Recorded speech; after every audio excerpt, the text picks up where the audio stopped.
Olá, é bom ter você de volta. E vamos ver algumas decisões publicadas agora na quarta semana de maio de 2018, relativas à SDI e à SDC do TST.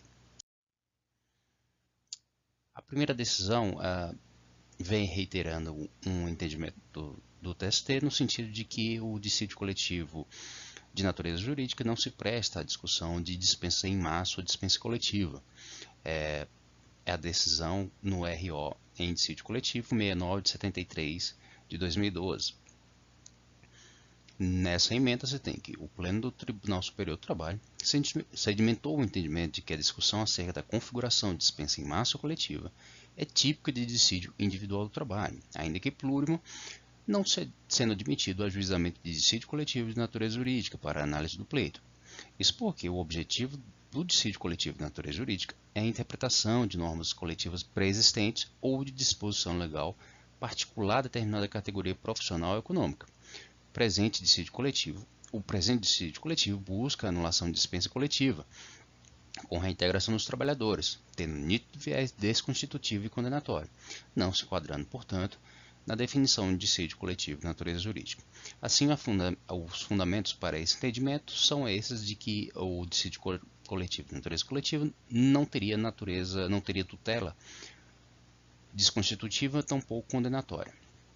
Consequentemente, para essa discussão, caso diante da atual redação da CLT ainda se admita essa discussão, seria necessário o ajuizamento de uma reclamação trabalhista, ainda que de forma plurima, por meio, por exemplo, de uma ação civil pública ou de uma ação civil coletiva, mas não se admitiria, no caso, o dissídio coletivo de natureza jurídica, por se tratar de procedimento de cunho especialíssimo.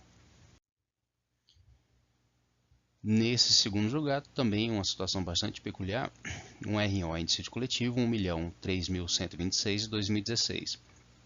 Nela se admitiu a fixação de multa em desfavor de ente público, ainda que em acordo coletivo. No caso, a emenda desse julgado traz que o artigo 613, inciso 8º da CLT, prevê que os instrumentos coletivos devem conter, obrigatoriamente, penalidades para os sindicatos convenientes, os empregados e as empresas em caso de violação de seus dispositivos.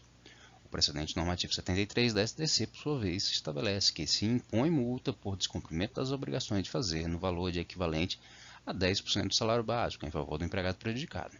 No caso, o regional, ao homologar o acordo entabulado entre o sindicato e o município, previu de ofício a incidência de multas no caso de descumprimento pactuado. A mera previsão da incidência de multa em caso de descumprimento do acordo homologado, no entanto, não acarreta um financeiro direto ao recorrente, ou seja, o recurso era do município e em que se invocava essencialmente a aplicação ao caso do entendimento expresso na OJ 5 da SDC. A OJ 5 especifica que, em vista de entes públicos, especialmente entes federados, não se admite o exercício do poder normativo para a fixação de cláusulas que acarretem ônus financeiros imediatos ao ente da administração. Dessa forma, por assim dizer, novidade nesse julgado é essa possibilidade de que a fixação de multa, ainda que de ofício, na homologação de acordo celebrado entre sindicato e município, não contraria a OJ5 da SDC, tampouco se visualiza ali ônus financeiro imediato.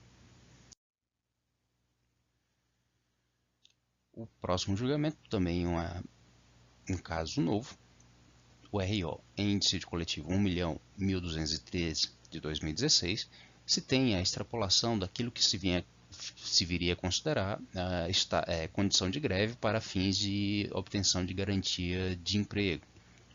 Na ementa desse julgado, então, se tem que a SDC, com foco na orientação jurisprudencial 10 e no precedente normativo 82, adota o entendimento que a estabilidade provisória, ou seja, a garantia do emprego, somente deve ser concedida aos empregados quando não for declarada a abusividade da greve.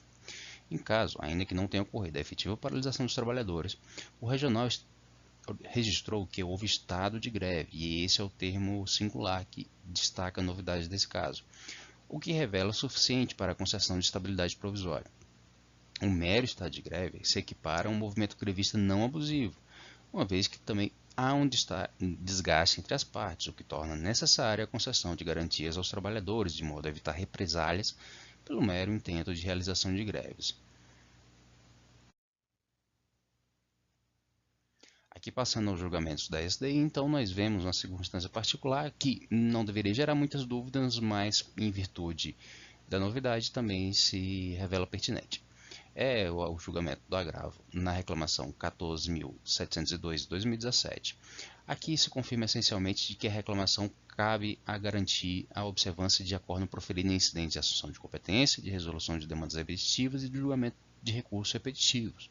Assim, conforme se tem nessa emenda, é incabível a reclamação que se respalde em suposta inobservância de julgados da SDI 1 não deliberados em sede de ritos especificados nas aludidas normas.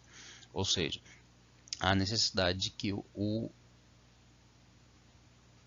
julgado que se queira preservar seja um daqueles julgados considerados como precedentes obrigatórios, ou seja, que tem uma eficácia imediata sobre todos os outros processos.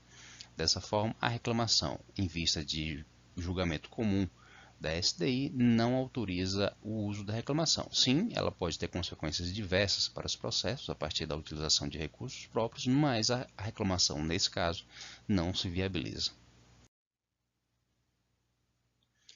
O outro caso que serve mais para o destaque do entendimento atual da jurisprudência, com relação ao parágrafo 1º-A do artigo 896 da CLT, se tem no agravo 492 de 2014. A emenda desse julgado traz então que, nos termos da jurisprudência firmada nessa subseção, acerca dos pressupostos intrínsecos do recurso de revista, incertos no artigo 896, parágrafo 1º-A da CLT, é indispensável a transcrição do trecho exato da decisão recorrida que consubstancie o pré-questionamento da matéria trazida ao debate, cabendo à parte a demonstração clara e objetiva dos fundamentos de fato e de direito constantes da decisão regional no tema debatido, não se admitindo, para tanto, a mera indicação das páginas correspondentes, paráfrase, sinopse, transcrição integral do acórdão recorrido, do relatório, da ementa, ou apenas de parte dispositiva, pois, para os fins de cumprimento da existência legal, é imprescindível a transcrição textual do trecho da decisão recorrida. O que se tem, então, é que o artigo 896, parágrafo 1º-A, exige essa indicação. A compreensão que se tem acerca do que está disposto nessa norma é de que há necessidade de transcrição textual. Houve alguma divergência acerca se aceitaria essa indicação da página ou algum outro tipo de ajuste ou de apontamento que não revelasse a transcrição específica. Ou ainda, também se está se rejeitando a transcrição integral do acórdão recorrido. O que se pede, então, é que haja a indicação com a transcrição do acórdão regional naquilo que delimita o fato examinado e o direito que se fez aplicar para a solução daquele determinado caso. Em vídeos anteriores, quando tratamos de pré-questionamento, nós explicamos como o pré-questionamento pode ser entendido como a delimitação e o pronunciamento do Tribunal Regional acerca dos fatos que compõem a demanda e do direito, especialmente da sua argumentação, da sua fundamentação para a aplicação de determinada norma legal a um caso específico. Dessa forma, se reafirma o entendimento da jurisprudência do TST de que o atendimento do parágrafo 1º-A do artigo 896 da CLT demanda, primeiro, a transcrição textual do trecho da decisão recorrida, que não pode ser a mera reprodução integral, nem se admite por meios assemelhados, mas há necessidade de transcrição. E essa transcrição deve incorporar tanto o fato, objeto da demanda, subjacentes à causa de pedir, quanto o direito e, especialmente, o fundamento adotado pelo Tribunal Regional para a adoção dessa conclusão. Nesses embargos 1734 de 2013, se esclarece que os conselhos de fiscalização profissional, como por exemplo a OAB, o CREA, ou FM, além de exigir-se a concurso público para admissão em seus quadros, deve observar também a necessidade de adequada motivação para a dispensa desses trabalhadores.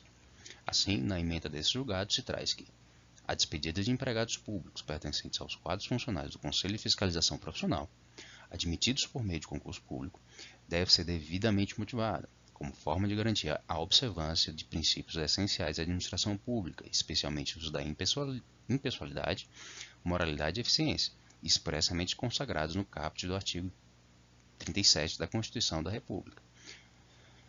Precedentes do STF e dessa Corte.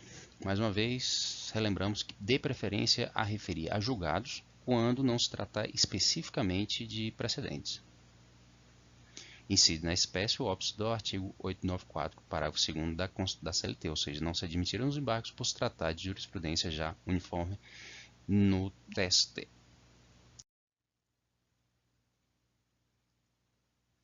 E esses foram os julgados que nos pareceram mais relevantes, publicados agora na quarta semana de maio de 2018. O link para essas decisões estará na descrição do vídeo. Se houver alguma dessas decisões que lhe pareça interessante, que merecesse alguma exposição mais alongada, por favor indique e nós tentaremos fazer isso. Eu agradeço a atenção e nos vemos no próximo vídeo. Até mais.